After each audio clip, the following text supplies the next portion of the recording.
Eddie just said there's already a great energy here today, and I believe that. I believe in the mouth of 2 or 3 witnesses, every word is established. I'm glad you're here. I won't make any sarcastic remarks about how many of you weren't here last week. When I posted those verses, I wanted to say, since all of y'all missed this last week, I'm going to post these verses again. But then I thought, did y'all all call each other and say, let's all go out of town the same day, pass it on? But anyway, I'm just too glad to see you today, so I won't bust anybody's chops. Glad to see. Missed you. Missed everybody. Glad to see all the Georges here. All 5 of them ran the Peachtree. Glad to see the Duvals here. How many Michelle, you didn't run this year, did you?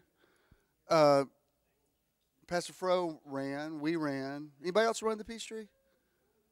We didn't. Usually I wear the T-shirt, but Francis, we got it over here by Ray if you want to come around. Oh, okay. All right.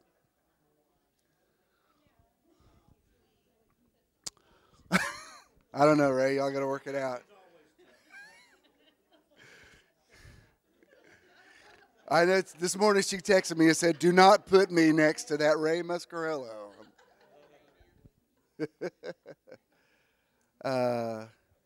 It's a beautiful day. We're already in one mind and one accord. We enter his gates with thanksgiving, into his courts with praise. Let's go ahead, since we're running a little bit late, let's go ahead and start the official start, please. Good morning, and welcome to Metron. Metron is measure or sphere of influence, and we want to help you find your Metron. Through motivation, enlightenment, transcendence, renewal, outreach, and networking. Today is your day to find your Metron, and we hope you enjoy the service. Good morning, Metron people. Give yourselves a big hand for being here. We're glad that you're here. Those of you who are logging on via YouTube, we welcome you. Pretty much all of my responses last week that I put on the blog were from cyber people, so the cyber congregation is alive and well, and so that's awesome. I want to wish a happy birthday to Leona from yesterday. That's a 7-7. That's such a great birth date. Those are such good numbers. Yeah, it's good. It's good. When was Stephen's birthday? When?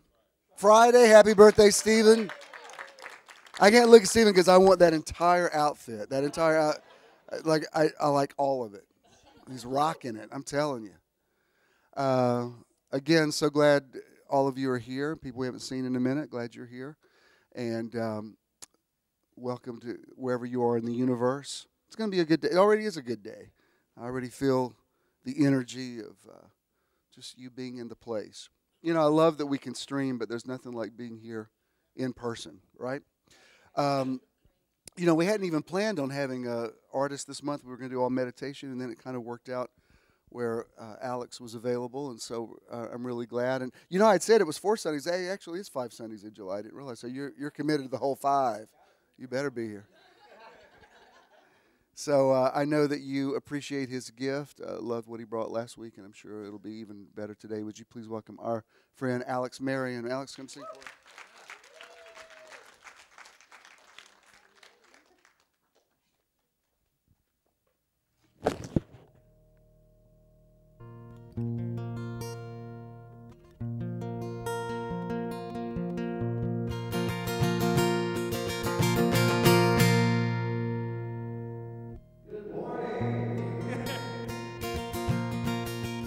So I love the energy in the room, so let's keep this high, okay?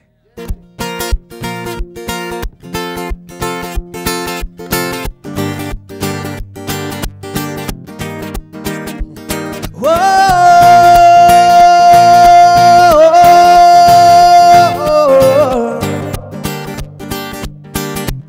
So there must be more. There must be more. So there must be more. There must be more. So it says, Lord, I groan. Yes, I kneel. I'm crying out for some real, because I know deep in my soul there must be more. There must be more. And sometimes I get tired, sometimes I get weak, and that's when I need your power to work in me. Sometimes I can't let go of the me that I used to be. So there must be more, more, more. Help me out. There must be more. There must be more. So help me out, guys. You say it. There must be. There must be more. There must be more. Y'all sound good. One more time. Say, there must be more. There must be more. Y'all sound so good. One more time. There must be more. There must be more. This part says, I give myself away. Whoa, I give myself away so you can use me. I give myself away. Oh, I give myself away so you can use me. There must be more. There must be more. God, we need more of you. There must be more. There must be more. One more time, family. So the next part says, 'cause everything's gonna be alright. Everything's gonna be alright. Everything's gonna be alright. Everything's gonna be. You say that, say. Everything's gonna be alright. Everything's gonna be alright. Everything's gonna be alright. Everything's gonna be alright. Say, everything's gonna be alright. Everything's gonna be alright. Everything's gonna be alright.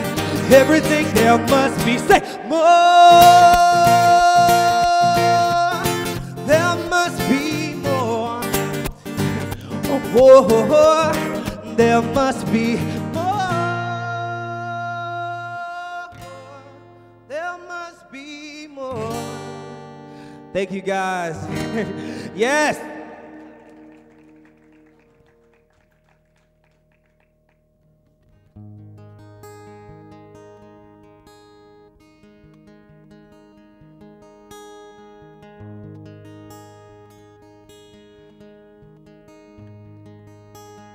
I love you guys. Honestly, I love every last person in here. Literally, no one knows this, but I was this past 16 hours, literally everything came against me trying to get to this place. I mean, from my phone just up and broke to, I mean, I couldn't fix it. I had to go way across town to fix it. And then my background singer canceled. She had laryngitis. I was like, what's going on today?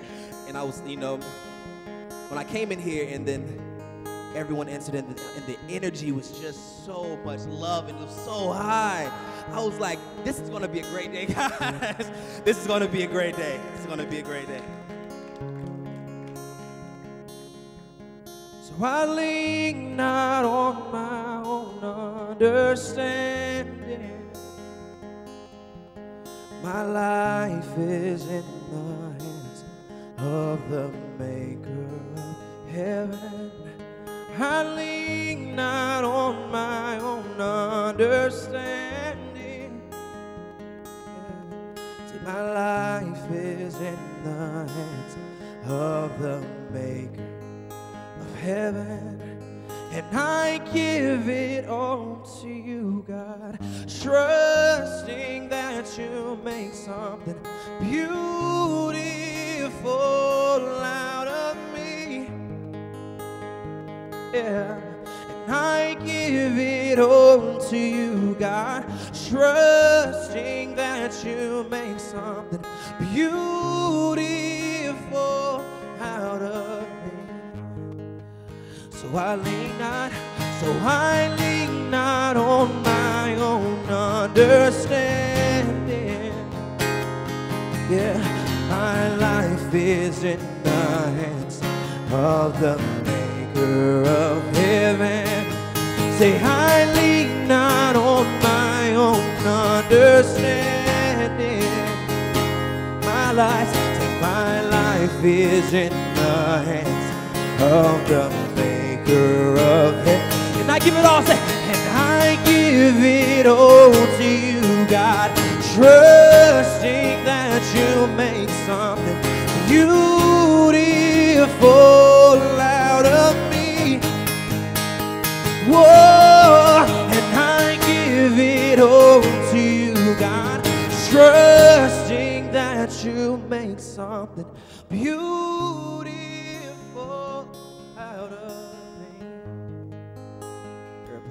So I will climb this mountain with my hands wide open. I will climb this mountain with my hands wide open. I will climb this mountain with my hands wide open. I will climb this mountain with my hands wide open. I will climb this mountain with my hands wide open. I will climb this mountain with my hands. There's nothing I hold on to.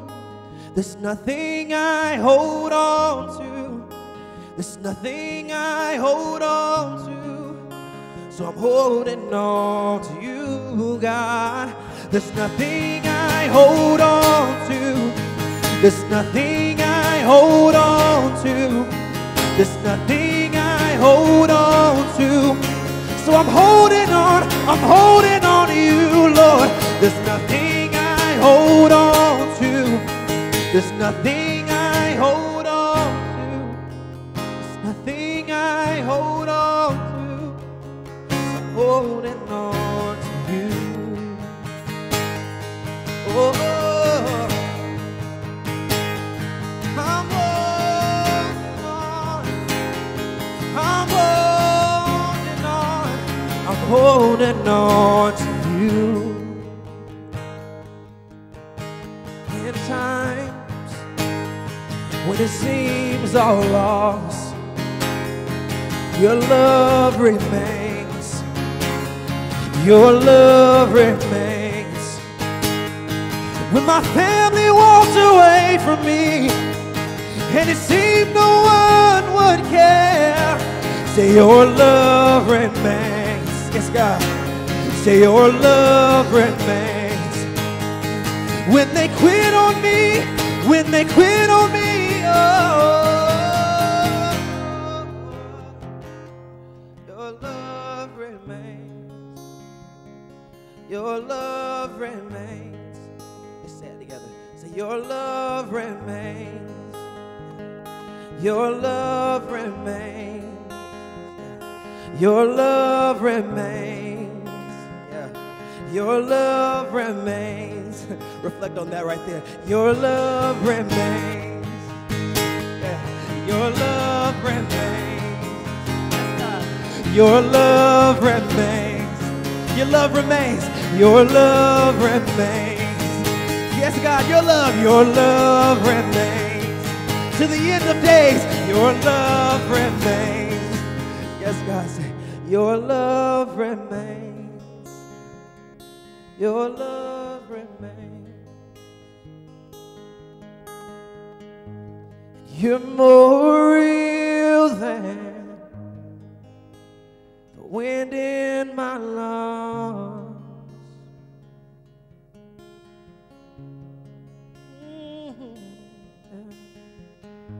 And you're more real than the ground I'm standing on.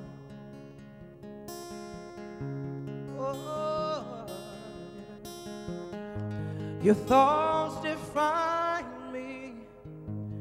You're inside of me.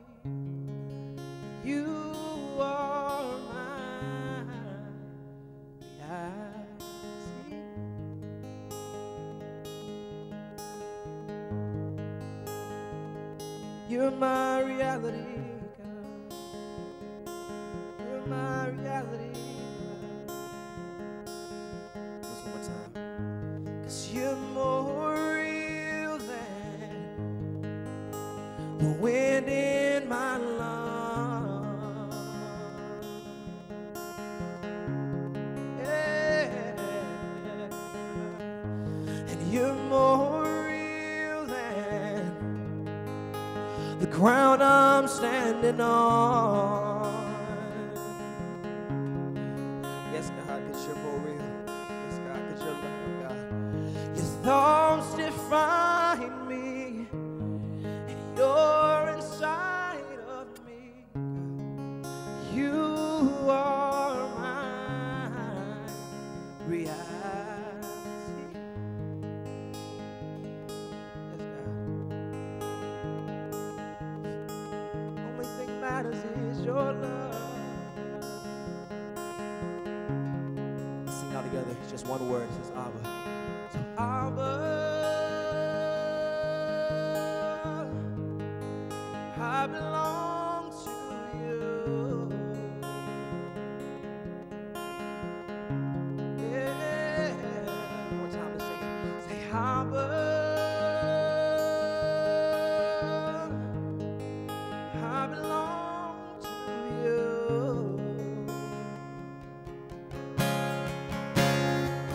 One more time. Abba, listen. Abba, I belong to you. One more time. Abba, Abba, I belong to you. One more time. Abba, I belong to you.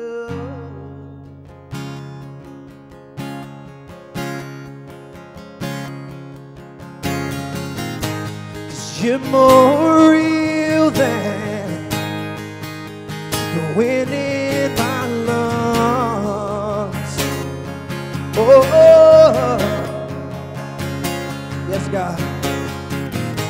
And you're more real than the ground I'm standing on. The ground I'm standing on. Yes, God. Yes, God. And the song says your thoughts define me. Your thoughts define me. You're inside of me. You are my reality.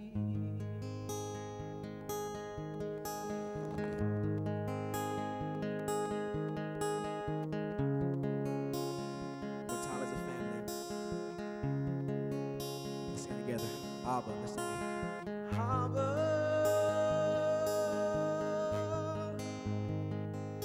I belong to you.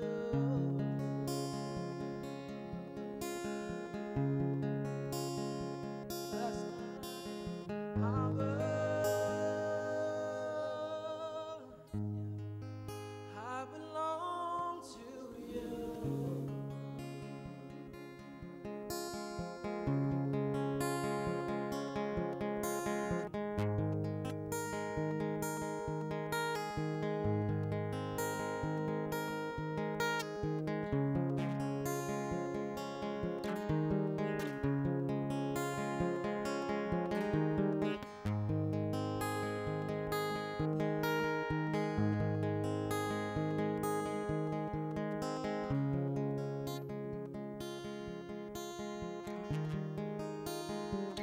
One time as a family, let's sing.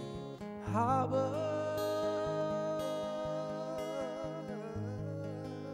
I belong to you. Talk to the one you love. Point your eyes. Abba. Abba, I belong to you.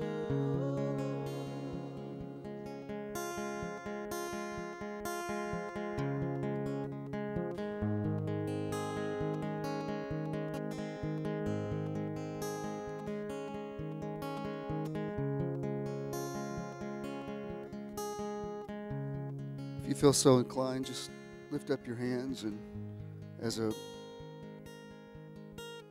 affirmation that what you've just sung is what you really believe. All the gestures that we make, whether it's in meditation, or whether it's in worship, whatever, the posturing that you do is significant. So, with these hands lifted up, we receive, we affirm, we agree, we release. Just saying those lyrics, I hold nothing in my hand. That the power of release is very important. The word affluence comes from the word flow, and it means you have to know how to give, you have to know how to receive, you have to be in the flow. So I believe that you meant those words, and with your hands lifted up, you affirm that you did. Everybody said amen. Alex, Marion, everybody, tell them how much you appreciate it. Good job. Good job, good job, good job. You may be seated. Again, I hope everybody had a great 4th of July. Usually when we run the Peace Tree, we wear our T-shirts that day, but I didn't feel like it this year. But we did get them, and congratulations! I'm impressed that all 5 of the Georges ran. That's amazing. And what? So Lance, you lost your number and still got another one. And then Josie, so Josie gets in the A, so y'all don't even speak to her. Y'all are just like whatever. That's so cool. And all of you who did it, it's a great experience. We went. I have to tell you my 4th of July story, of course. Now, again, this may be entirely coincidental. I'm not saying I have control over the weather. I'm not saying that. I'm just saying that usually we live on Centennial Park. Usually they do the fireworks there in the park, but they're doing some renovation this year, so they moved it up to Mercedes-Benz. So it's a smaller area there on the grass, so you cannot believe how crowded it is. We're just like, well, that's the fireworks, but I mean the people on the ground, you're literally like, it's like walking through a jigsaw puzzle trying to find a few inches where you can spread out your little blanket. So anyway, we get out there and it's hot and whatever, but like, you know what, we're doing it. We're seeing the fireworks. And so Ken loves that weather app. And he was looking at it, he said, it's supposed to storm at 9:30. I said, well, let's don't believe it's going to, okay? Sure enough, 9:30, bottom drops out, and everybody starts running for cover. Well, I said, what do you want to do? Do you want to go back? And say, well, let's give it a minute. So we're standing there with our little quilt that got ruined. Correct me if I'm wrong on this, but I just said, Rain, I'd really like you just to stop and let us see this fireworks show, and then you can rain later, because I'm not mad at the rain. We need rain. Just if you would just give us for a few minutes, and so help me, it was like a faucet. It just went, it just cut it out. And so it cleared out everybody. We just stood there in the nice, cool air and watched. I was like, well, that worked. That rain that lasted about 45 seconds. So now again, it might have just been timing. I can't don't start calling me for every event you go to. We're doing this thing. We need you to pray. Like don't you put that evil on me, Ricky Bobby. I don't want to do that. And I tell you something else. I've had a couple of people say, well, I tried your little weather trick and it didn't work. I said, that's why it doesn't work for you, because you're trying a little trick.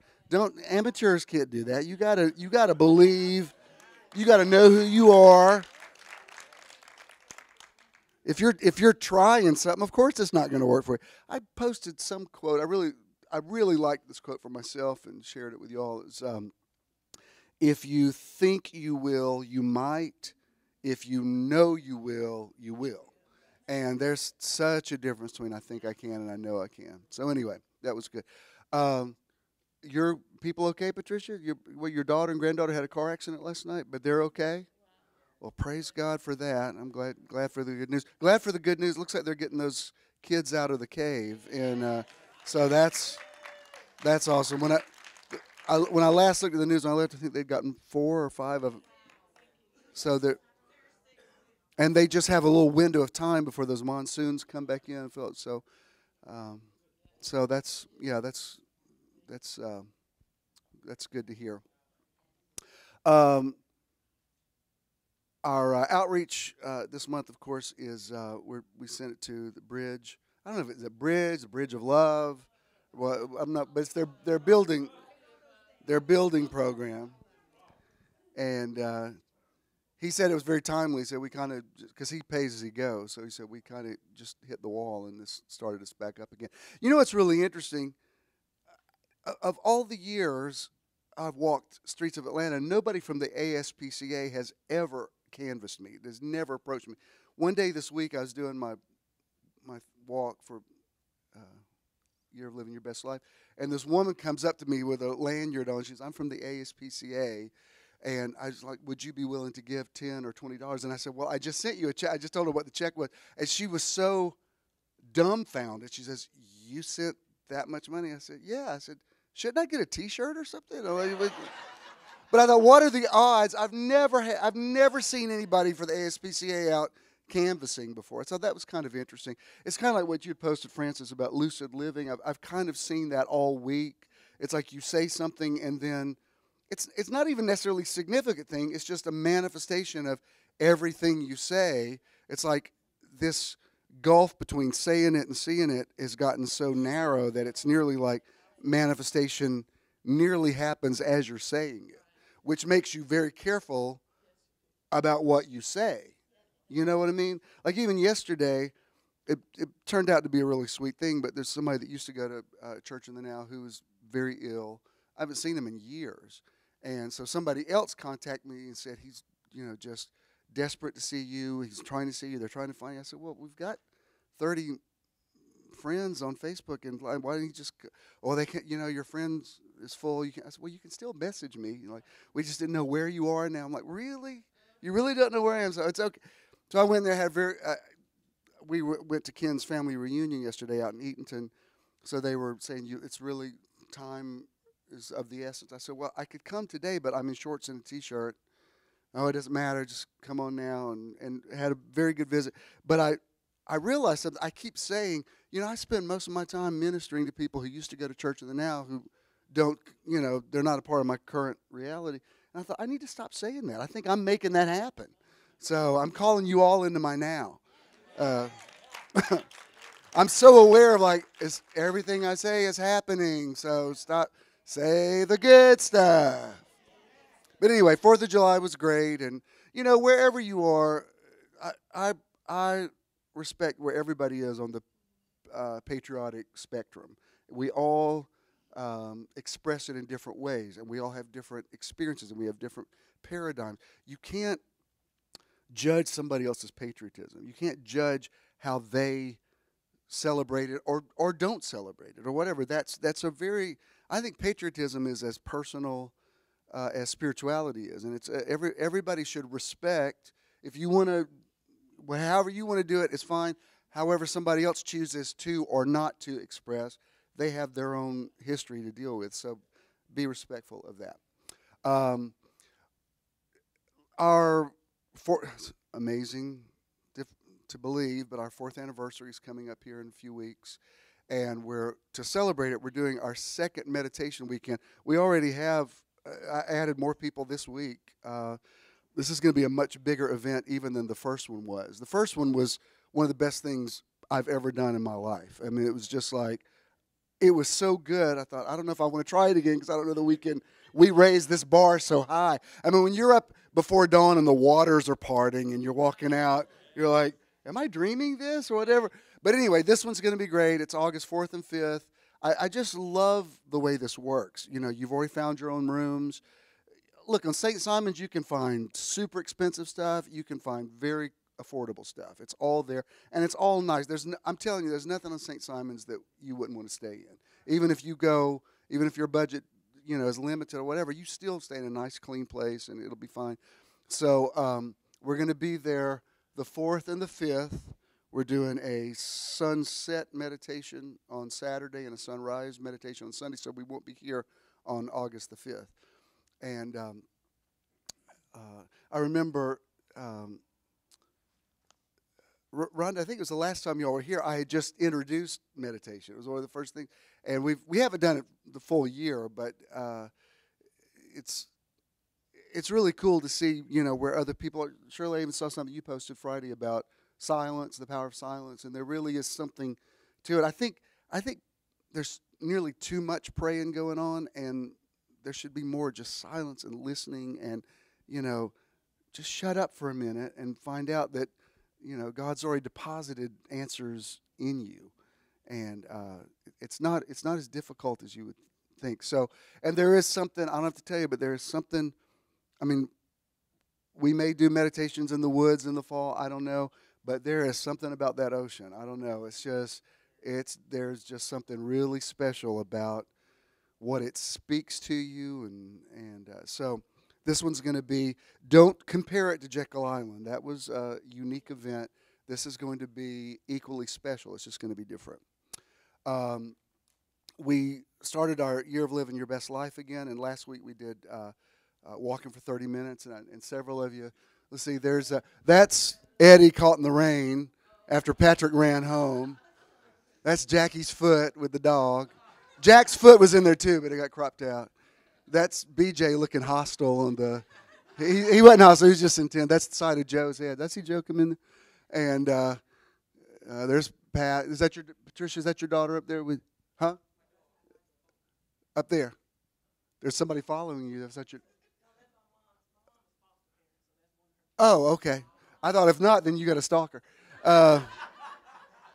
And there's Avery's. It's not a Fitbit, but it's like it's her walker thing. And that was on the 4th of July. Actually, it was more than that, but I got a Classics badge for 25,000 steps. But I posted, when we got home from the race, it said I'd already done like 19-something thousand. And then at the end of the hour, it says, you have 196 steps left in this hour. I'm like, good God, what does this thing want from me? I've already done. Are you kidding me? And then finally, later that night, it said, congratulations, you have exceeded your 10,000. I'm like, duh. Tell that to my feet. Would you shut up and leave me alone? Because there's that window of, I don't know if y'all felt this drained at the end of the race, but because we were not prepared for it. We walked a lot, but at the end of it, I thought, I'm not sure I'm ever going to get up off this couch again. Like this could be it. Just tell everybody, go with God. Like, but we did. We saw the fireworks. But anyway, what I'm going to do this week, because this is relatively new and some of you didn't get in on it, I'm going to extend it for another week, but I want to up it to 45 minutes. Walking is so good for you. Walking, I don't know how this works, but it reduces your chances of diabetes. It's anti-carcinogen. People who walk a lot are less likely to contract cancer. It's obviously good for your head. They've proven that walking releases endorphins that even the best antidepressants won't help you with, but walking will. So, yeah, it really is. And running's fine, but you got to be careful with running because it can do a number on your joints. But walking, you can't walk too much, and it's just really good. Whether you live in the country or the city, it's like just having a place where you can walk. And if you can't, then go to the mall and walk around there. You can. There's no excuse not to walk. There's always a place you can do it. So. I even noticed, I've noticed Dispenza even has done some walking meditations. I think that's kind of an interesting concept, that he leads people in a walk together and meditating. I thought that's kind of an interesting possibility. So that's your challenge for this week. Walk, if you can, walk every day 45 minutes. And thanks for posting the pictures with the hashtag. I think y'all get now what the hashtag is. It organizes everything, puts it all in the same place so we can find it. So I know Avery thanks you for instead of going through everybody's timeline, you can just hit a hashtag and it's all there together. One bit of business. Is it a little warm in here? Yeah. Yes. Bring a sweater. Bring a sweater. I just don't want it to get muggy, because when it gets muggy, y'all get lethargic. And you start getting that. You should see what it's like when I'm trying to teach, and y'all are going.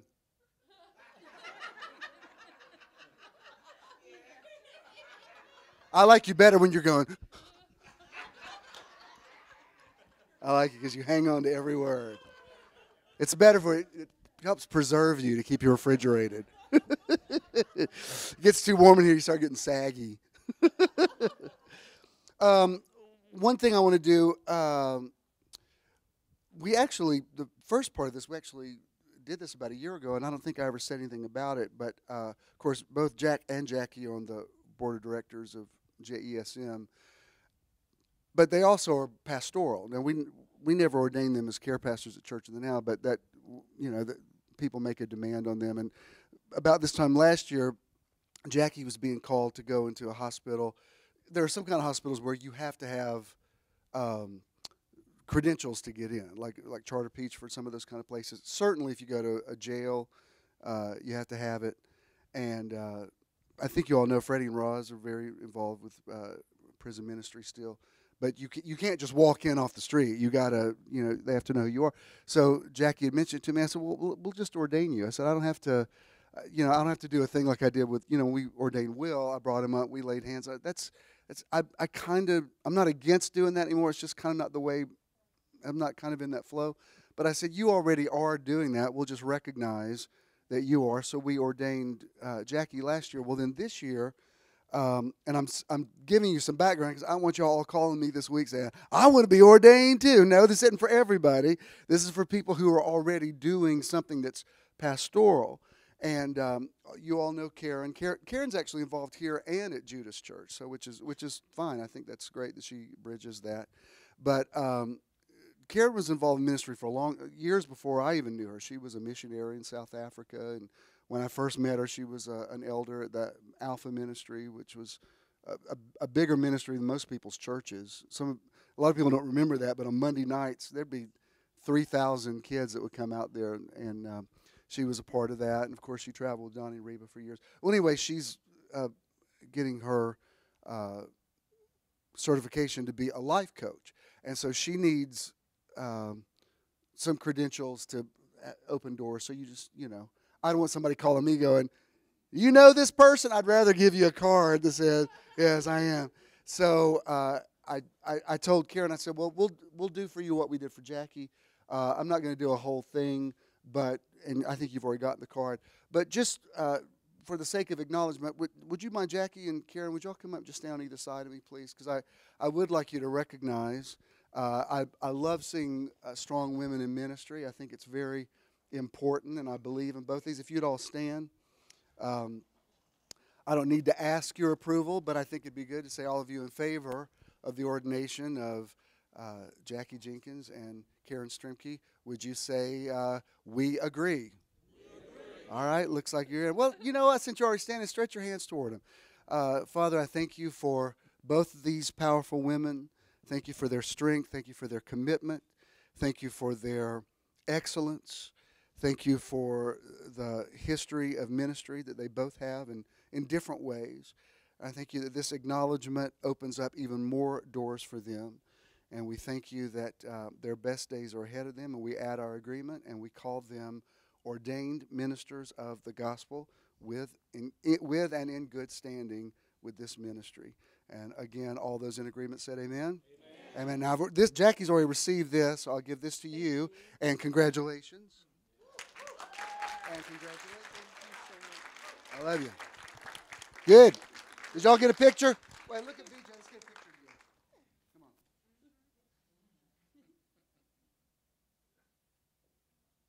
All right. Oh, wait. Now, my mouth wide open. I'm good. Do it one more time.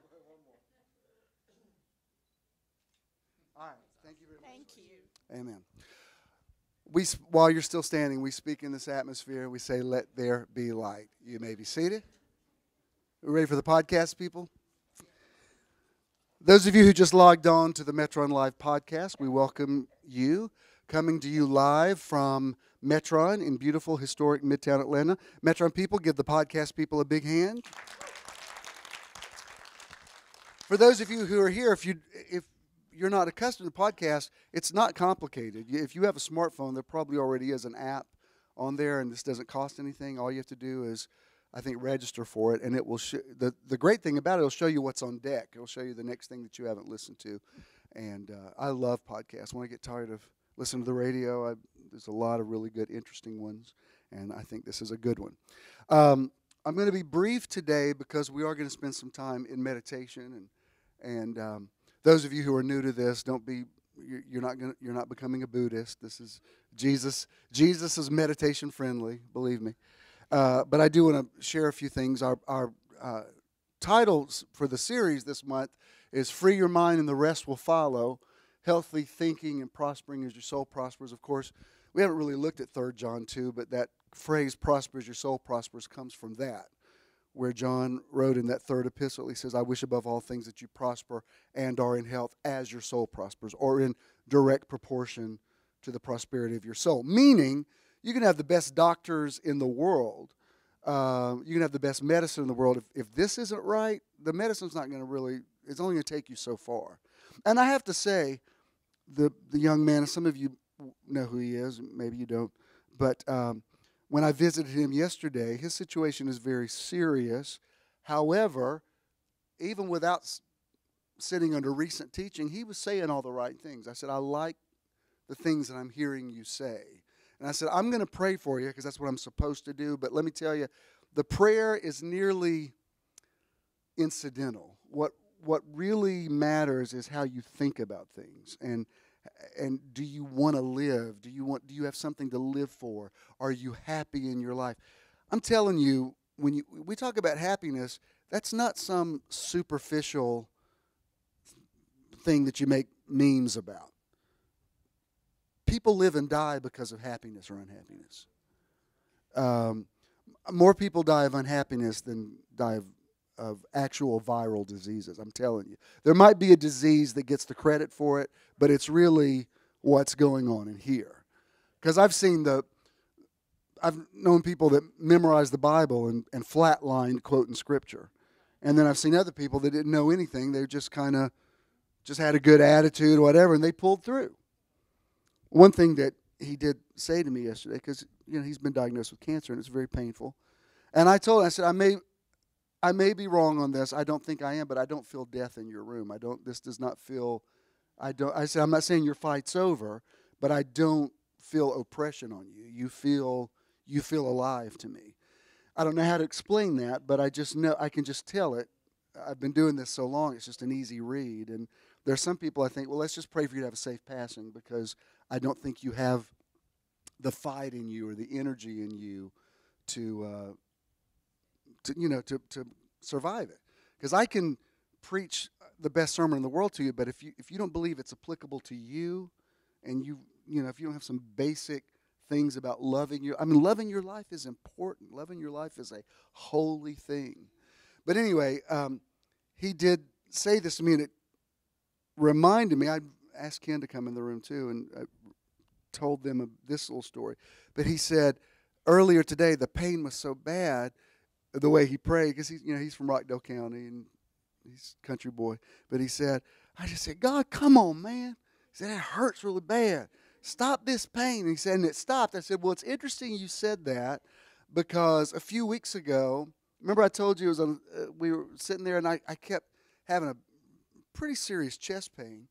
And Ken said, should we do something about it? I said, no, there's nothing wrong. It's not my heart. I don't know what it is, but you you keep sitting there like, it'll go in a minute, and it wasn't going. And I thought, I'm not going to do the emergency room and do the EKG and do all that kind of stuff, and then say, we can't find anything, Mr. Swiley, and then go home. I just don't want to do it. So kid, he just prayed me a good Putnam County prayer. He just came over. He said, Jesus, I'm going to need you to take this pain out of Jim's chest. And I'm telling you, I went, you got to be kidding me. It's gone. I don't think Benny Hinn could have done me any better than that. Do you know what I mean? It was just like he kind of asked him like a friend. And that's why when Arnold said yesterday, I just said, come on, man. I said, you know what? That's a very legit way to pray. I think again, I'm not anti-prayer, but I think so much of prayer has become a performance, and it's a ritual, and I'm telling you, rituals just don't work. They don't. The reason the woman with the issue of blood got healed is because she didn't follow a ritual. She just made up her own thing. She said, I think if I can just touch his clothes, I'll be healed. Nobody else had ever said that before. There was no Old Testament precedent that if you touched a holy man's clothes. She just said, no, this is how I'm going to do it. I nearly think you kind of have to find your kind of rhema word. Remember when Saul put his armor on David because that was the trusted way to fight? He said, well, let me give you, and David said, I'm going to have to do it my way. And if you'd said, well, putting some stones in a slingshot is not a really good tried way of battle, but that's what David knew. You have to do what you know. And he approved. Yeah, exactly. He said it hadn't been approved. Actually, believe it or not, I'm going to have to turn that off now. Thank you. That doesn't mean the air's going down. It means the fan's going off. Wear a sweater and snuggle up to the person next to you. This is Romans 12:2, which is the King James is, be not conformed to this world, be transformed by the renewing of your mind. I like the way it says it here in the Message. He says, don't become so well adjusted to your culture that you fit into it without even thinking. Instead, fix your attention on God. You'll be changed from the inside out, readily recognize what he wants from you, and quickly respond to it. Unlike the culture around you, always dragging you down to its level of immaturity, God brings the best out of you and develops well-formed maturity in you. What it's saying here is, don't just go with everybody else's flow and think like everybody else. Have you seen those Febreze commercials where it talks about people becoming nose blind? It shows this teenage boy taking his socks off, and he says he doesn't smell anything, but it comes in the mom, all she sees is gym socks all over you. All she smells, Jimmy's become nose blind. I think a lot of people become thought blind. They don't even realize the dumb things that they're thinking. It was interesting, and this is an apolitical statement, but I have people in my family who are extremely progressive, and I have people in my family who are extremely conservative, and they are all extremely vocal. And so I stay out of those lanes. And so I was recently with some of the conservative ones who were griping about some of the progressive ones. And they said, I just had to unfollow him because I couldn't see him post one more negative thing about Donald Trump. And I wanted to say, for 8 years, you posted much worse things about Barack Obama, but you don't see it. You see that as you were doing your duty, which is what he thinks he's doing. But they were saying, I just don't believe in all that. And I'm like, well, you did for 8 years. You were saying he was the Antichrist and stuff. But I didn't say it. I just thought, next level, high vibration. Because I thought, y'all are living in a dimension that I'm not going to be pulled into your vortex. I have my own opinions, but I'm not going to get into y'all's thing because I'm up here. I know that sounds condescending, but you know that, who was it that was rebuilding the temple? Yes, Nehemiah.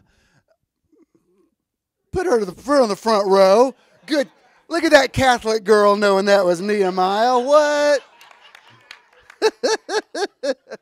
Yes, it was Nehemiah who was up on the wall, remember? And it was Nehemiah, wasn't it? It better be now I've given you props. Yes, it was Nehemiah. And they tried to get him to come down. And at one point he had a sword in his hand to fight them off. But he said, I'm doing a good work and I can't come down. Because I did a whole series about it one time where they made up stuff about him and they were like, accusing him all kind of stuff. And he just blew it off. He said, I'm not coming down there because I'm up here doing this good work. And it doesn't mean you're better than other people. It just means once you start marching to a different drummer, you can even hear somebody's opposing opinion and go, well, I understand coming where you come from, why you would feel that way. And namaste. This is the great thing about America. You can have your opinion, I can have my opinion, and I'm next level enough that it's not an either or. But I'm just using that as an example. There's all kind of things that we think that we don't even realize, wow, that's really That's really an old thought. I will find, as enlightened as I believe I am, every once in a while some thought will come up, and it's like an old file.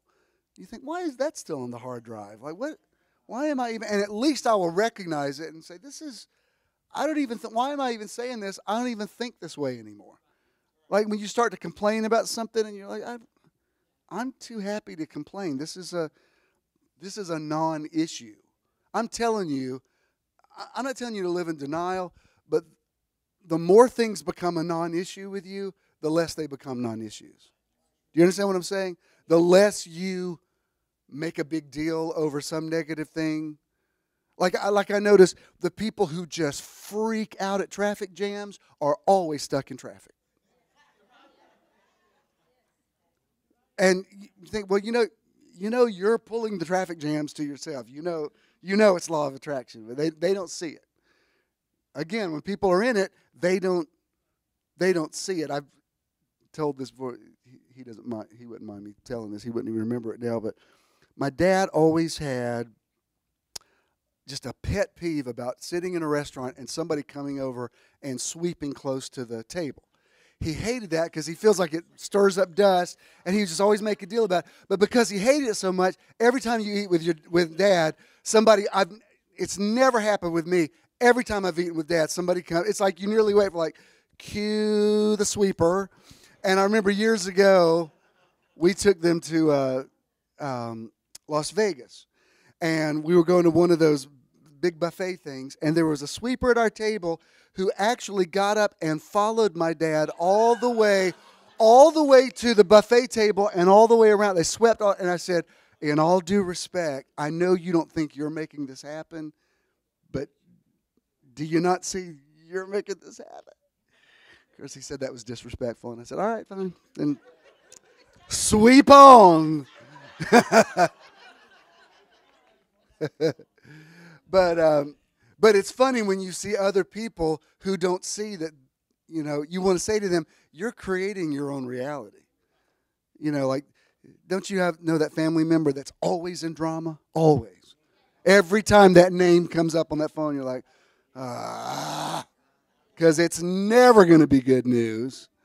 Like I even know on Facebook, I'll see, I might not even look at it, but my phone will say, so-and-so left a comment, and there's some people I know, I can already look at it and go, oh, this will be good, or, oh, this will be sarcastic, or this will be confrontational, because that's just the way they always express themselves. There's some people, they're going to argue with you. If you say, the sky's so blue today, they go, well, it's more of it's kind of a greenish blue, really. Like, I think you got the point of what I'm saying. But then when you see them go through negative things, you want to go, until you realize you're doing it. This is why I look on the social media feed and I see so many people talking about God's up to something, God's doing something. I don't know what God's planning, and they've got this thing in their mind that God's just putting all these obstacles in front of them, like, trying to teach them lessons and stuff. And because they live in that reality, they produce it all the time. Like, they're producing their lessons all the time. And when you opt out of that system, you just think, no, I'm willing to own my own life. I'm willing to believe that God created after his own kind. And when he said, I believe he said, let us make Jim Swilly in our image, and gave me the ability to create my own life. And I created some things that I needed a higher power to come in and do some damage control for me, because I don't like everything that I created. And so that's where you use your surely goodness and mercy follow me all the days of my life clause. Goodness and mercy got that sweeper behind you, cleaning up after you, because you don't like everything you've created. And I've had goodness and mercy turn some of my own disasters into really good stuff. I'm like, wow, that was really good how you made that work out. So that, all things, I don't think everything happens for a reason, but I do think all things work together for good.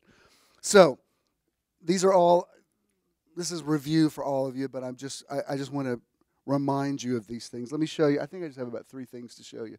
I like this quote because we're talking about freeing the mind. he says, I know but one freedom, and that is the freedom of the mind. I don't think I can argue with that quote. I was reading, a few weeks ago when there's Bourdain and that Kate Spade, they both committed suicide. So suicide had a spotlight on it again.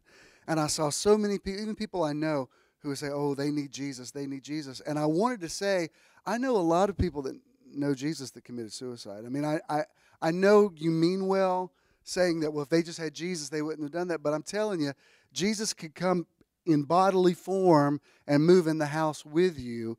If you don't think right, Jesus can't help you. There are things about his own disciples that he spent every day with for 3 years, he never changed their mind.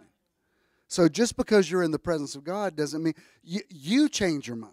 God doesn't change your mind. You change your mind. You keep waiting for God to change your mind, you're going to be waiting for a very long time. There are certain things that you have to decide, you know what, I have played this victim card long enough. I've decided I don't want to be a victim anymore.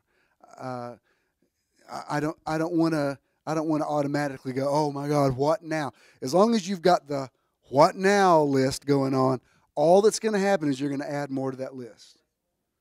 So when we see you next time, you'll be like, now let me tell you what happened. You better burn up that list. That list is taking on a life of its own. Unless you got a good list. Now let me tell you what happened. If you wonder why I document so many things and post pictures, if I like something that's going on, I want to freeze frame it. It's because if it's good, I want to exalt it. I want it because the more you praise the good stuff, you attract more good stuff to yourself. It's not rocket science. Jesus said, to them that have, more will be given. Well, that's not fair. It's the law of the universe. It's the way it works. You're wasting your time arguing about the fairness of it. If you say, doesn't God see how bad things have been for me? All you're gonna maybe get from God is some compassion. It ain't gonna change Jack. Not y'all.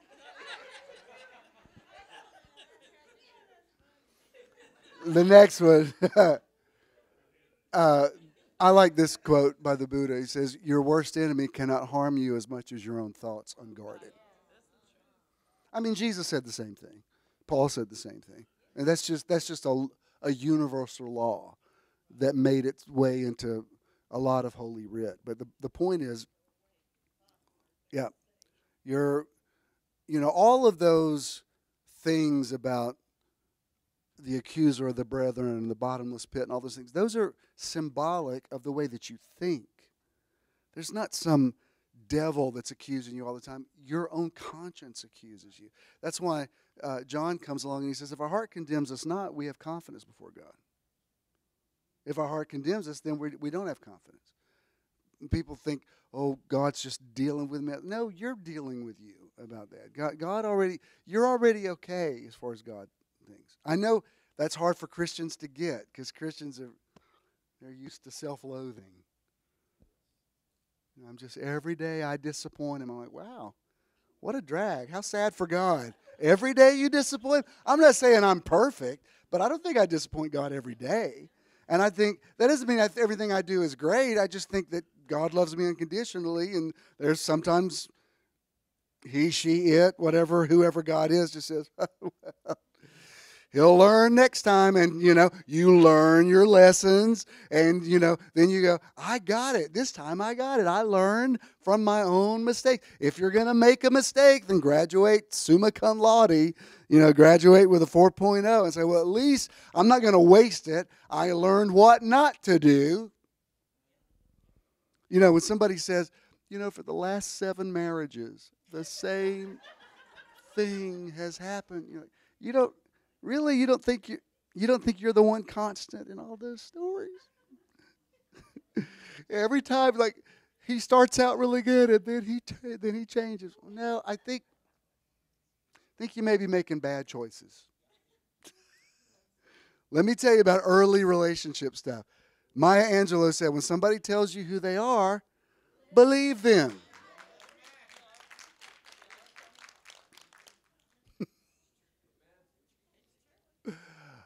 Uh, and then just one more thing I want to share with you, this quote, and then we'll go into meditation. He says, the things that trouble our spirits are within us already. In meditation, we must face them, accept them, and set them aside one by one. Meditation is not denial. Meditation is just getting quiet enough to really sort of step out of your thoughts and look at your thoughts. Why do I think this way? It's so interesting how many people have told me, especially when we first started it, how they would have an emotional reaction to it. Like, I cried, and I don't know why I cried. It's because you're finally getting quiet enough to get into if I can use the metaphor of hard drive one more time, really get into what's making you tick. It really is your subconscious. When you start fixing things there, beneath your thoughts, I believe change is possible. And it's not always change. Sometimes it's accepting that this is how you are, and it's why you need other people in your life who are stronger in certain areas. I don't think you have to be the end-all, be-all. Even, back when I was pastor in the church, I used to tell you that I think it's, to even say I'm trying to be a Christian, I think is an arrogant statement, because I don't think anybody's supposed to have all of those attributes. That's why Paul had this concept of the body of Christ. He said, the eye cannot say to the hand, I don't need you. So that's why I'm not defensive now. I don't even hear this anymore, but when people used to say, oh, you're so full of yourself, whatever, I think, well, you have to be to get up on a stage week after week after week for years and years and years, and be willing to put up with negative comments that you get bombarded with. If you didn't have an over-the-top personality, you'd never survive it. I mean, I've had emails, not in recent years, but I've had emails and letters sent to me that would, somebody that wasn't strong inside, it would have just devastated them. And so now I understand and say, well, no, that's a part of my makeup. However you interpret it is fine, but I'm not trying to change that. And if there's other areas that you're strong in, then that's why I need you in my life.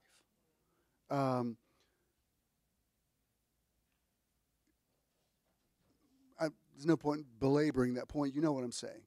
But meditation just kind of makes you make peace with it all. There is something very powerful about silence, something very powerful about peace, something very important about breath. God breathed into Adam. Jesus breathed on his disciples. The Hebrew ruach, the Greek pneuma, they're both a word that's translated breath and spirit. You could even, if you didn't want to say Holy Spirit, you could say the holy breath of God. It's the same, I'm telling you, it's the same thing. So in a moment we're going to breathe. You don't have to participate. If you want to stay, then if you don't participate, then it'll just take a few minutes. I think everybody's cool with this. So we won't do any photography during the meditation. Let's bring the lights down. I don't think anybody's going to be coming in this late, so we'll have a few minutes. And I'm going to bring this over. I miss having a real candle. I like having a candle, but we'll get one later. Nah, it's fine. No, because you got to dig it out. Look at y'all.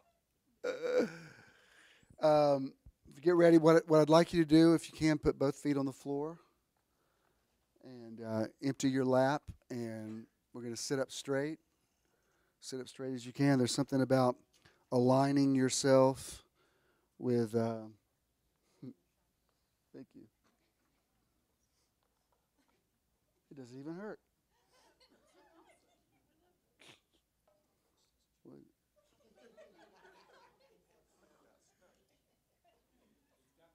There it is.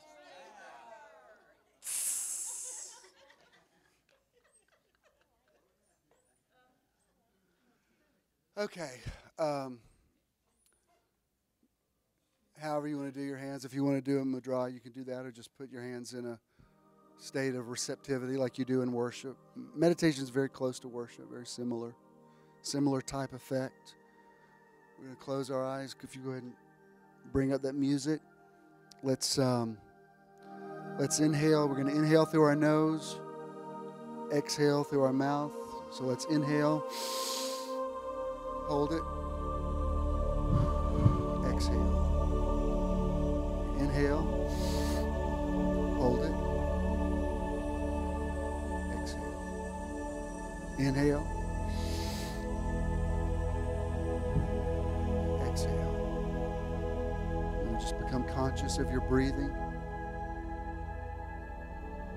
Spirit and breath, breath and spirit.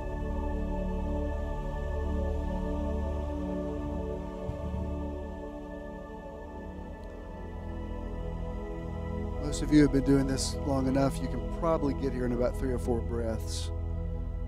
If you're new to this, don't worry about your thoughts. Just, if they roam around a little bit, it's fine. Just gently bring them back, settle them down. Keep breathing. The goal is really to not think, to not actually visualize anything. You just want to make yourself a vessel. Get yourself quiet. Focus on your breathing. Inhale. Exhale. Inhale. Exhale.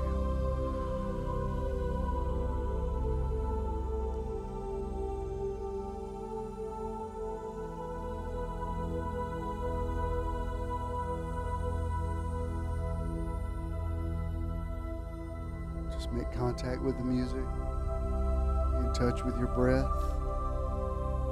Be present in the moment. Be conscious.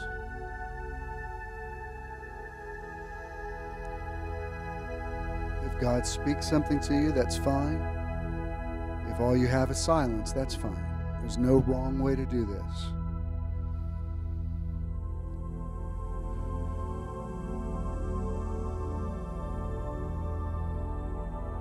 As you breathe, you're calm, you're at peace, you're well, you're whole, you're serene, you're quiet, you're at rest.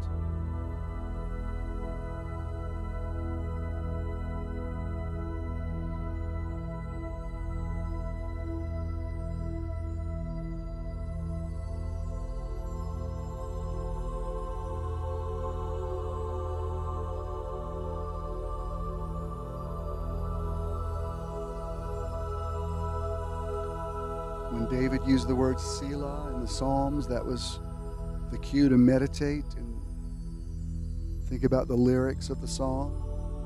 If you want to think about a phrase like that, like, He leads me beside the still waters, He restores my soul, He leads me in the paths of righteousness for His name's sake. You can do that, or you can make up your own psalm.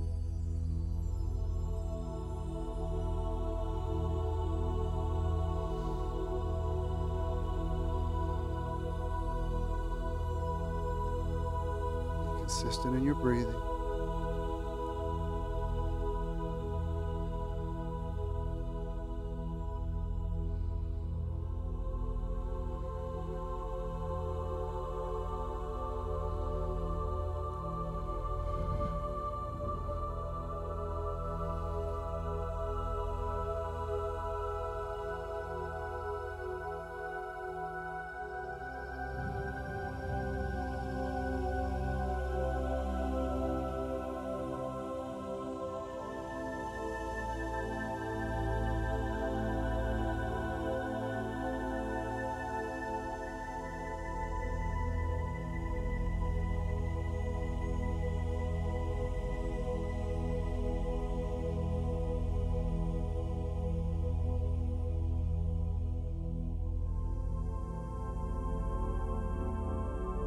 One thing that does happen when we meditate together is you begin to tap into the energy of the person next to you.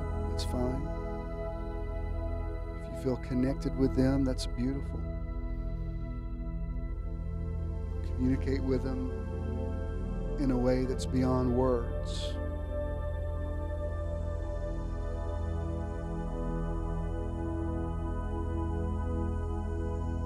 There's power in love and harmony, unity. We're breathing together, we're meditating together. There's love in this room.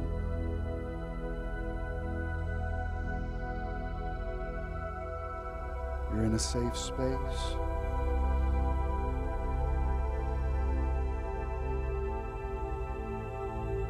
All is well. It is well.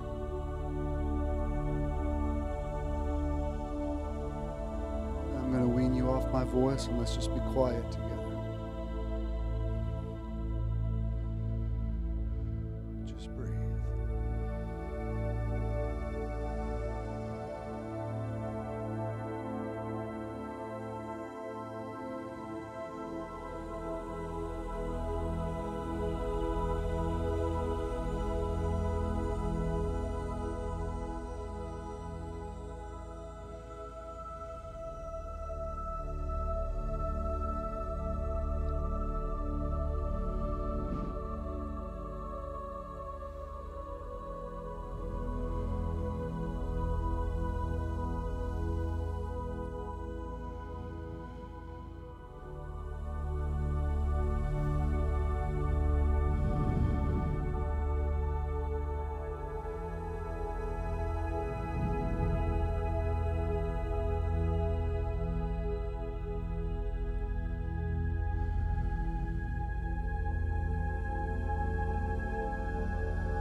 remain in meditation mode, but I'm aware of the presence of healing right now, so let me just say it quickly. Healing in an arthritic finger, vertebrae in someone's neck, blockage in a sinus cavity. If you'll breathe in, you'll notice that you're breathing better than you were about 30 minutes ago. There's a healing taking place. If that's you, you can tell me about it now or you can tell me later. Just stay in meditative mode. Sometimes you don't have to pray for things. You just have to get quiet enough for them to manifest.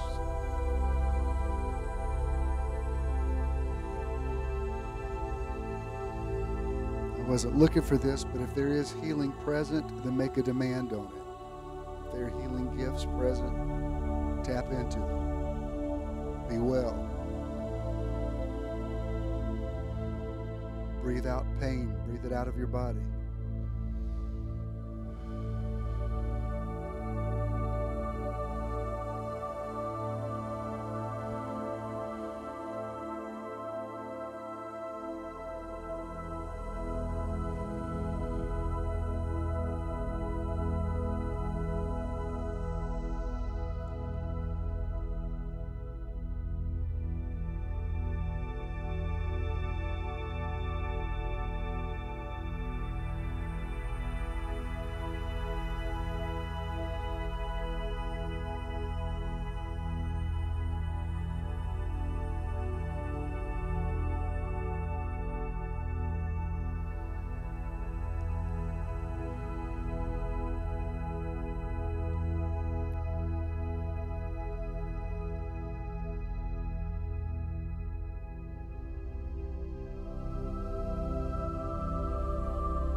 music still plays, slowly begin to come out of it. Start opening your eyes. Transition out of it that way.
While we come, first of all, that was a really good meditation. That was very good.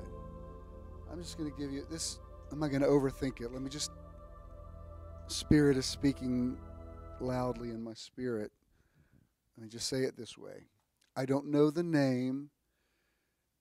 It's a middle name that starts with the letter P. It's an unusual name. I'm not going to try to say it because it's a name you don't want anybody to know. It's a name you're embarrassed about. I'm only saying that so you'll know who I'm talking about. It may be somebody here. It might be somebody streaming. There's a situation you're going through, very trying time in your life. Spirit says if you'll just, for the next 48 hours, just keep a low profile, stay quiet, be peaceful, this thing's going to be resolved by Tuesday. Be very aware of this coming Tuesday. I don't know who you are. I'm not going to ask you to say your name because it's a name that, frankly, you don't like to use. But I'm just saying it to say God knows who you are. Okay? And just for everybody else, I just feel healing really strong. It's interesting, Eddie, you used the term fountain of youth. I just heard this in my spirit. You know, the aging process is going on all the time. What I heard in my spirit is you just shaved off about 6 to 8 months of the aging process in that meditation. I just heard that. It's like you just backed the clock up about 8 months worth of however much you age in 8 months. I thought, okay, good little extended youth. I'll take it. Let's bring these lights back up. Anybody want to share anything that you got in the meditation or heard in the meditation? Did you have a confirmation? Anybody have a confirmation of healing? Or I haven't exercised that gift in a long time, but it's I'll be on the lookout if that's anybody here. Anybody? Yeah?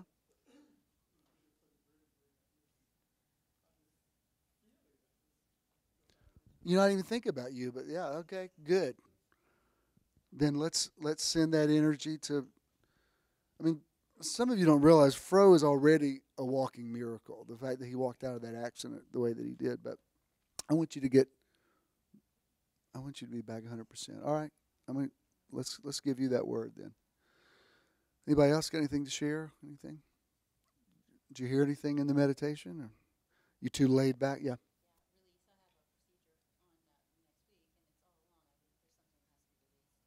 Really? Good.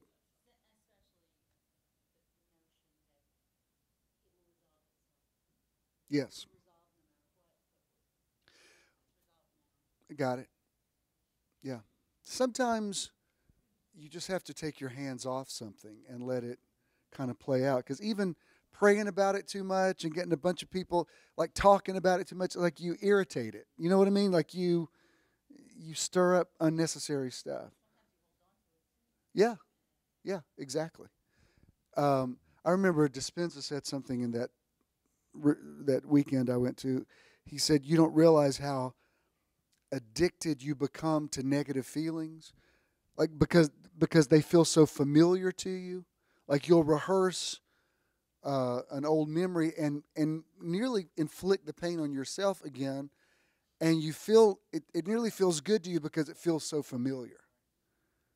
It's like what is it, Psalm 126, where it says, when the Lord turned the captivity of Zion, we were as them that dreamed. In other words, they had been down so long, they couldn't even get their head around being happy again, you know. So that really resonated with me because I don't want any trace. I want to go through like a spiritual CAT scan and then say, we find no trace of victimization in you whatsoever. Like I want to, like, it's like when I went for my checkup recently and they gave me all my blood tests. It was like, everything's good, cholesterol's good, PSA is good, everything's good. I want them to say, and there's not a trace of victimization in your blood. That's why I say the rest of it. But sometimes you are so accustomed to thinking those things. I'm telling you, every time I drive through Conyers, I have to, think about it again. I did yesterday, walking into Rockdale Hospital, because I've got 30 years of, I remember somebody died in that room, and somebody, Judah and Jonah were born in that room. It's a lot. And so to be able to walk in there and minister and walk out with there was no negative, there was no attachment at all. It's just like, well, good, then I've made progress. There's no regret. Not everybody that knows me is there. A lot of people are still living in, a lot of people in 1992, 97, like that, 98. Few people have made it to 2000. You'll get it. It's 2018. Can you believe it? It's 2018. People born at the turn of the millennium have graduated from high school now. You got to get up in the now, Jesus. This was a good day. Let's all stand. Again, so happy to see everybody. I love it. Alex said it earlier, and I'll say it too. I love everybody in this room, and I really do. And so good to see everybody. And I'm just so happy you're here. I'm not going to talk about when you're not here. Just happy you're here. And I hope you come. You don't have to be a part of Metron to come to St. Simon's. I'm telling you, it's going to be worth it. The great thing about St. Simon's, like I told you, I'm more of a Gulf guy than a coast guy. However, there is a kind of, like Patrick said, there's a kind of beauty to the Golden Isles that really is very special. It's very different from the turquoise water and the white sand of, the Panhandle, but it's very beautiful. And yeah, it is. It is. There's kind of a mysteriousness to it that I like. There's something about Jekyll St. Simon's that feels, not in a bad way, not oppressive, but it feels mysterious and ancient, and it's just cool. So it's going to be something. What? Oh, okay.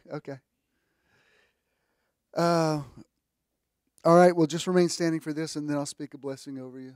And thank you. I asked you to please be aware of your giving last week, and you were, and it put us back where we needed to be, so thank you for doing that. Don't quit, but thank you for doing it. If you will do this for the YouTube audience. Contributing to Metron is quick and easy. Simply text the amount you would like to give to 404-620-5044. And now you can give anytime by texting this number. You will then receive a one-time registration form that links your phone number and opens your account at SimpleGive. Complete the form, and you will then receive a successful registration and donation page. For additional information on your account, visit bishandthenow.com and click the Support tab. Then, My Online Donation. When you contribute to Metron, you're also supporting the charity or organization of the month.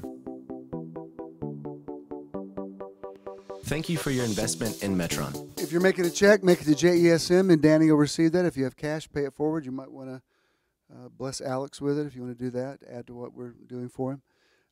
But like Dolly Levi said, money is like manure. You put it out there, and it fertilizes lots of little things and causes them to grow. So